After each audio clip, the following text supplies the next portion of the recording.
Ayan. For going to 6 years na ako dito. Ngayon lang ulit si Lola magsusulat. Di ko alam kung ano yung sinusulat niya. Ayan. Ubus na niya ang page sa notebook. Nalistahan ko ng BP niya. First time niya magsusulat. Sa 5 taon ko ako dito. Ngayon lang siya nagsusulat. Ayan. Baka Will Testament na to.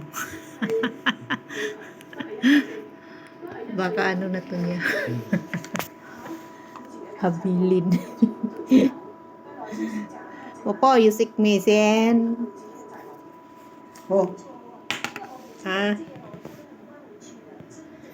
Ayan. Nagtusulat talaga siya. Ang dami na niyang sinusulat.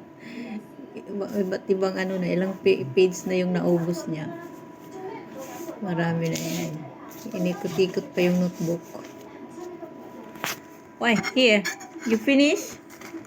Oh, yan oh. Yan yung sulat niya.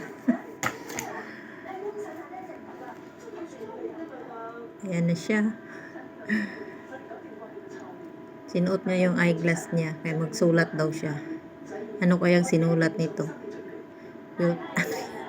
Uling habilin na pagsusulat.